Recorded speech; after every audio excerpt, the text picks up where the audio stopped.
Good morning, folks, and welcome to another edition of City Hall Live. I am Joe Abeta, and today's guests are Porfirio Chavarria and David Gilmore from the National Forestry Service, correct, David? The U.S. Forest Service. U.S. Forestry Service, yes. Later on with us, Alan Hook from the Santa Fe City Reservoir Watershed is going to be up with us as well. So we'll get to Alan later on in our next segment. But for now, hello, guys. How are you doing today? Hi, Joe. Yeah, thanks for coming on. Thank you for Appreciate having us. it. Porf, I know you've been on here many times, so appreciate you coming back on. And you're a first-time guy, right, Dave, coming on the show, so thank you and welcome. Glad to be here. You guys have something going on tomorrow, right? You have an open house going on at the U.S. Forestry, right? U.S. Forest Service. Yeah, U.S. Forest Service, yes. Tell us a little bit about that. So tomorrow, December 13th, from 4 p.m. to 6:30 p.m., there's going to be an open house that's going to be welcoming any public that want to come, and we're going to be discussing the project we want to do, which is called the Santa Fe Mountains Landscape Resiliency Project. It's a mouthful, but that's what we named it. Okay. And so the public can come and interact with resource managers and different specialists in their fields and talk about their parts in the project and what they're wanting to do over about 50,000 acres of public land that's being managed by the Forest Service. Okay. All right, great. And that's open to the public, and that's located over there at the new area, right, of 599 by kind of like El Parasol and the Allsups in that area, right? And the Santa Fe Brewing Company, Santa just Fe south Brewing of there. Yes, okay. It's a big building with a green roof. Okay. It's 11 Forest Lane is the address. Great. And the public are more than welcome to come, and they can ask questions about this new project you guys are going to be doing. And I'll be there welcoming people, signing people in, so you'll see me tomorrow. All right, great. So if you could give me the main purpose of this project, give me the top 3 reasons why we're going to be doing it, what would it be? For the Forest Service, it's for fire, and Porfirio can talk more about that. Okay. But also for forest health. That's part of the resiliency. Okay. With the forests and the conditions that they are, we have a lot of very small trees, and they're fighting for resources for the trees that have been here for a while. Okay. And that creates forest health issues like dwarf mistletoe that kills trees in about 10 years, all the way to pine beetles and spruce budworm, different forest pests that are native to the ecosystems, but because of the change in those ecosystems and the forest that we have from historical conditions, then you have swaths of trees dying because they're moving through because they have more food. And with more food becomes more issues. Yeah, I got you. So is it you want to keep the older trees, or you want to make room for the newer trees? It's a combination of both. We want to keep older trees and larger trees because they're more resilient to fire. Okay. We want then middle-sized trees that are a second age class is what we call them, and those are the ones that will grow up to then being big trees. Okay. And then the next class we want to protect is also then seedlings and saplings. Okay. Because then those are going to grow to the medium trees and then eventually the big trees. Gotcha. And so we want an uneven age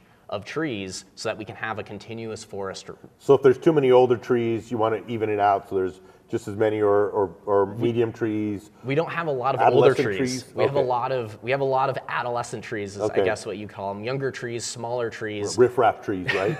I don't know if they're riff-raff. They're just doing what they're supposed to be doing. Oh, okay. It's just there's a lot of them because they're not being hooligans or anything in the forest. No, they're not being hooligans. They're just they don't have any competition and any disturbances helping keep the competition between the trees going. And so we want to keep whatever big trees we have left, which isn't a lot, and we want to then promote trees to then get to be bigger trees. I have a kindergarten question for you. Okay. What are the oldest trees? How old are these oldest trees? The oldest of the trees in the forest in our area?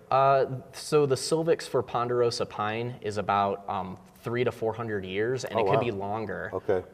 I don't know if we have any of those, and we do have. I know we have a few, but I can't tell you exactly where to find those. Okay. And it ranges from 200 years. I don't know if it's a secret. It's just it's a very large landscape. So we have trees that are older, and we have trees that can be very big and not as old as some of the older ones because they just grew on very good sites that gave them lots of nutrients, and they didn't have direct competition, so they grew big. So here's my follow-up question. When you do come up upon one of those, I don't know, have you ever come up upon one of those? Okay, is it like, wow, this is pretty cool? Oh yeah, I take my time and look at it for Yeah, sure. right on. Okay, no, I was just kind of wondering, like, you know, you appreciate the moment, right? Yes. Yeah, that's kind of cool. So with that, Porfirio, you come in, right, and you determine, you guys work together and you determine, all right, we need to get rid of this many trees, right? And there's like, is there like plotting points, like maps saying, hey, we have too many of these guys over here, we need to get rid of them, we need to kind of thin out this area? How does that all work? So, I mean, I think, you know, the Forest Service is certainly planning their projects and determining what they want to get done on their projects. Yeah. Well, what the fire department does is help just assist them in implementing their projects in a Gotcha. lot of ways and what they're Okay. trying to accomplish. So we're not stepping on their toes planning what I they're supposed gotcha. to doing. We have our own ground that we're looking at and thinking about, well, how do we want to thin this area? What are we going to put? Let's put some monitoring plots in there. We want to make sure there's some data, some good data of what we're accomplishing and seeing if we're meeting our goals to reduce that fire danger. And it really depends on which project we're doing. But I think the biggest thing is, you know, these thinning projects that occur is one of the things that, other than forest resiliency, there's also firefighter safety that's an issue. Yeah. And so if you have a thinned out forest where you've reduced the intensity of a wildfire that burns through that area, firefighters can, you know, effectively fight that fire safer and find some ridge lines, find some areas where they can be more effective as well. And so I think that's one of the other things that we want to promote, as well as communities to be more fire adapted. And so that, and by that I mean, we want those communities that live in these forested areas to understand that wildfire is just part of the system where they live in, and it's a responsibility on their part to say, hey, this is where I choose to live, and so I'm going to make every effort around my property so that it doesn't burn. And I know you guys have a really good program, right? Because it's been very proactive. I mean, since the whole Los Alamos fire, is it Los Conchas fire? Was that the name of it, or what was the big fire? So Los Conchas was, yeah, the big fire about in 2001? 7 years ago. In 2011, there was a big fire. Okay, yeah. The most recent one. In 2001, there was a previous fire. Yeah, but that you want to prevent those type of things by being proactive, letting people know, hey, this is what we need to do to take care of it in case something does happen in your area because of where you live. It's quiet, it's nice to live, but when a fire happens, you know, you guys got to make sure that you're prepared for this stuff, and you guys have a great program for that. Yeah, we go out and we perform home assessments for people so we can assess their risk from wildfire, what the hazards are around their property that they can mitigate and you know, remove or change or just think about how wildfire affects their properties. Basically, how's the fire going to get the flames get to their house, and can they prevent that? And then the other big thing is, embers are going to land around their property no matter what they do to their vegetation. What are those embers going to start on fire right around their house? Is it going to start those patio cushions on the outside, that wood pile that's right next to the house, those types of things. And then just being aware of wildfire and knowing, how do I get my notifications if I need to evacuate? How do I get notifications that it's a really hot and dry day that, hey, today if there was a wildfire, it's going to burn really hot? And in today's news, I mean, we've seen the devastation that wildfires cause in California. That's something that we want to make sure that does not happen over here. And it's something that, you know, when we see earthquakes or we see tsunamis and stuff, obviously we're not going to have any of those things over here. Earthquakes may be very rare that do they happen here. But of all of the natural disasters that we face here in New Mexico, it's wildfires. That's the number one, right? Would that be the number one? Yeah, I believe so. I think that's the number one Mexico? disaster. I would say so. Yeah, absolutely. So it's something that we need to be prepared for, just like, you know, to make sure that we don't have this wicked footage of a cameraman going through or driving along the side of the road and there's like these big engulfing, you know, tent pole summer fires going on, you know, in our community. Yep. Yeah. So. Yeah. So are you going to be there tomorrow? So yeah, I'll probably be there, and really the Watershed Coalition, which is just a broad group of partners from the Forest Service to state forestry to nonprofits like the Nature Conservancy, Forest Stewards Guild, the Watershed Association, have come together and said, hey, you know, this landscape from Glorieta all the way up to the ski basin is really important. We've done a lot of work in the municipal watershed. Yeah. How do we protect that municipal watershed work that's been done by south and north of it? And really looking at that area and saying, who's all the agencies involved in the land managers, private owners, and what can they do to reduce the risk of a big wildfire. And so we're going to be there in support of the Forest Service project and seeing what they want to accomplish. And really, I think this open house is an opportunity to just grab ideas of what the public sees as those big values that they value out there in that landscape, and what are possibilities for projects. So there's no specific thing that's saying, this is exactly what the Forest Service is going to do. They haven't said that yet. And I think this is an opportunity for the public to say, hey, maybe you should do something. Hey, maybe what have you guys thought about some other types of techniques for burning, or these other projects that maybe someone from the public knows about, or something that they've implemented on their private land that they could feel like that, how is it going to affect them if the Forest Service is doing their project on the other side of their fence? Gotcha. Yep.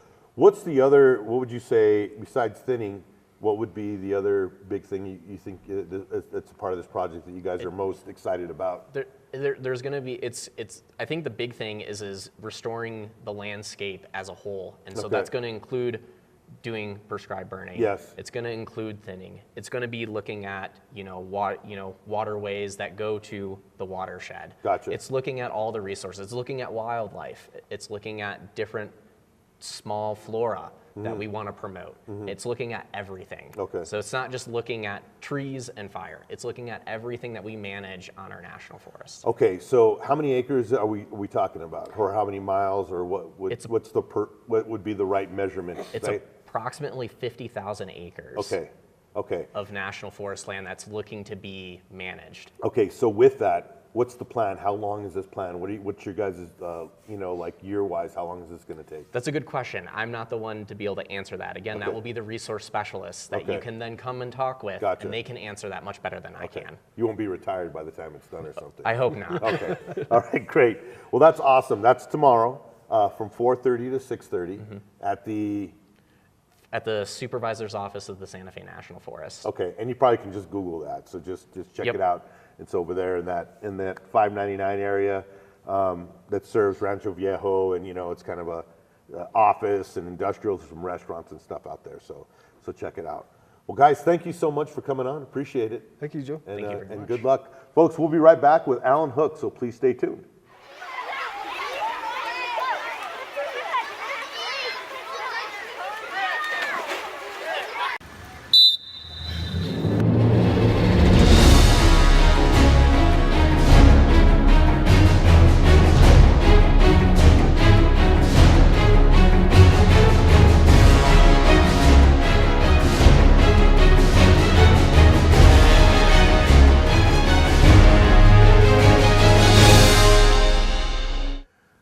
Welcome back, folks, to City Hall Live, and with me right now is the project manager for the City of Santa Fe Watershed, Alan Hook. How you doing today, Alan? Good morning. Yeah, thanks for coming on, brother. Yeah. So I know the two guys, all three of you guys were supposed to come on together, but we have a really small table. But we have other things to talk to you about. But let's talk about the open house tomorrow. You guys are partners with this whole project that's going to be going on, correct? Yeah.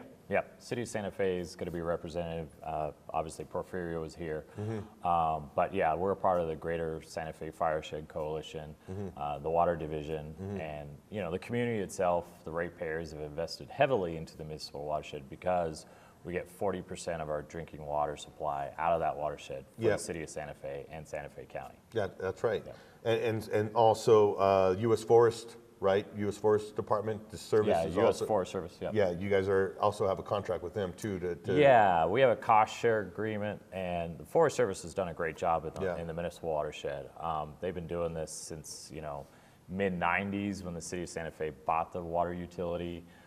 2001, they've got the NEPA process through, and then we came up with a contract where it's 50-50 cost share. So the city itself pays towards the thinning, the prescribed burning that they're doing the work.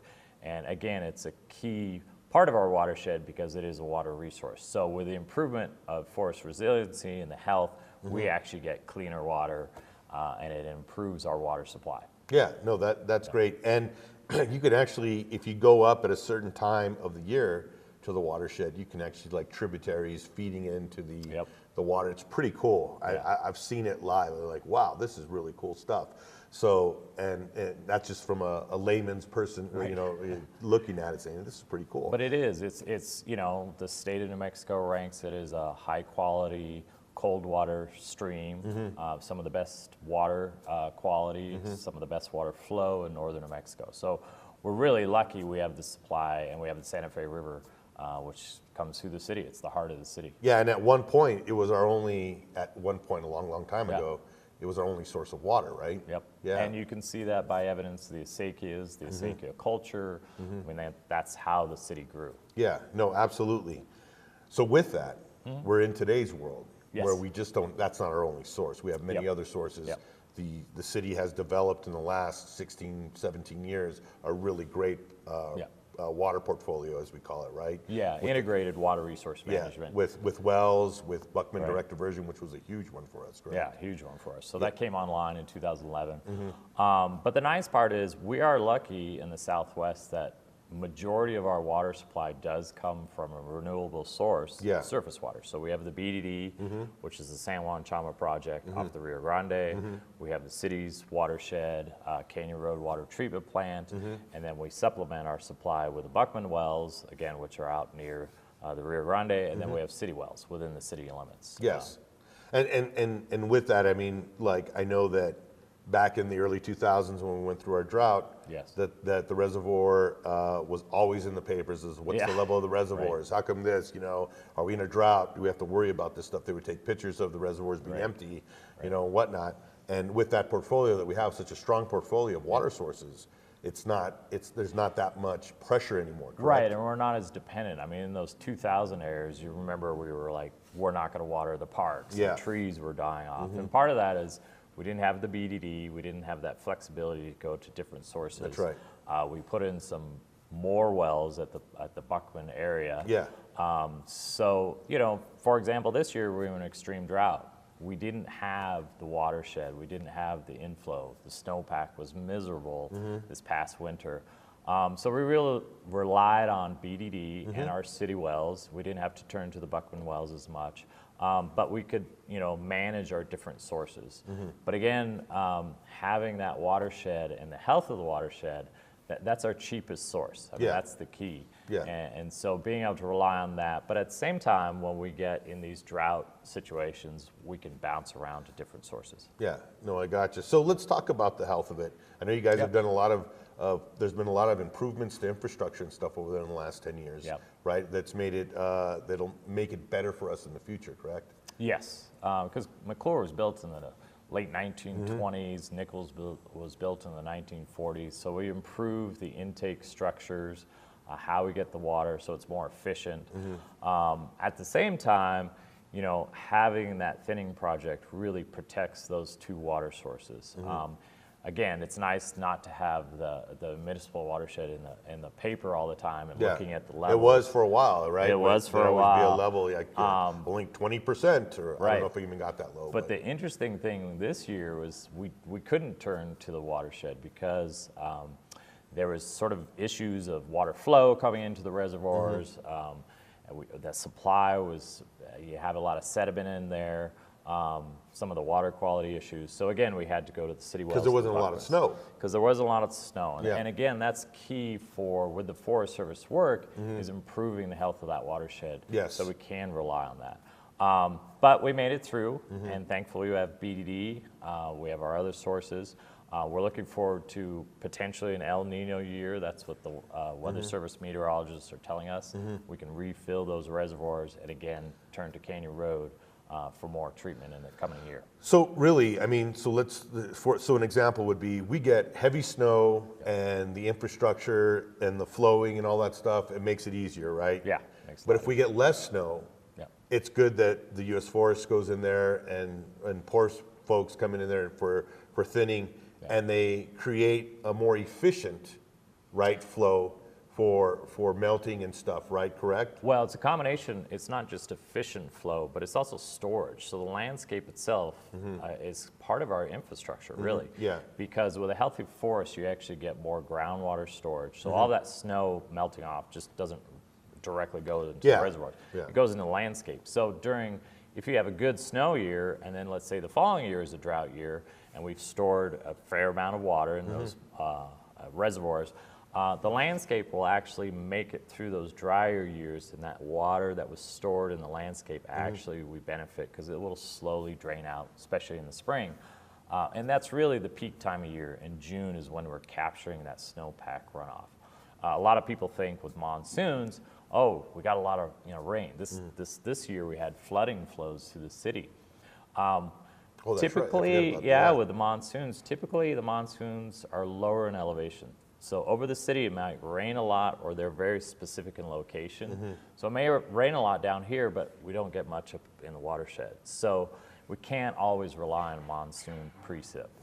It's really about the snowpack, and having the health of the watershed and that Forest Service, landscape-wise, healthier gives us a better source of water. That's right. So if it's in better shape, it's going to do better things for us. And right. the results will be better and more efficient. And over year to year, long term, we can make it through those droughts because that water has been stored in that watershed, and we benefit it from a community standpoint, for sure.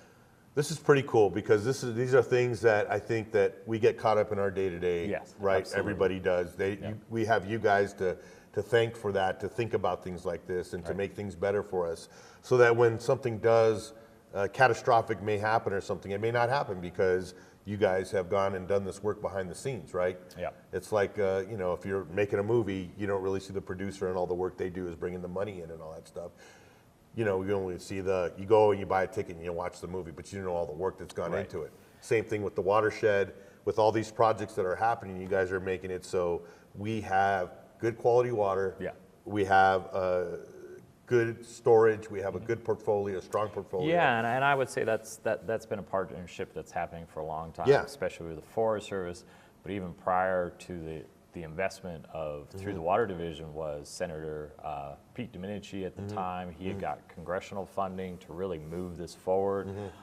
So we have become like a national highlighted area of how you can work and not just rely on the federal agencies to do all the work for us as a community. So Santa Fe has really done a good job of investing in this so that we do have that long-term resiliency and stability of having a clean, reliable water source. And again, it applies, I think as David said, across the whole landscape, that we have a resilient forest for all different resources. I mean, we all go up to the ski basin. Yeah.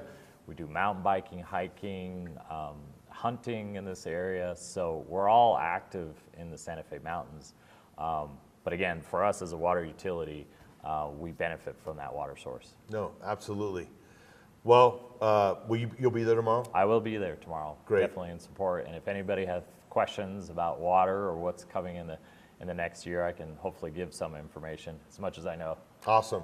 Alan, thank you for stopping by, man. And thank you Good for all seeing the you work, too. Appreciate it. I appreciate it. Yeah. Thank you. Thank you, folks, for joining us today. I want to thank Adrian and Christina, the producer and director behind the scenes, and thank our guests, Porfirio Chavarria and David Gilmore, too, also for coming on. Folks, thanks again. Have a safe week. Have a great week. Oh, also, real quick, gallery, community gallery. We're here. Come on down, check it out. There's some really good art going on down here right now, too, as well. So thanks again, folks. Have a great week. Have a safe week. Adios.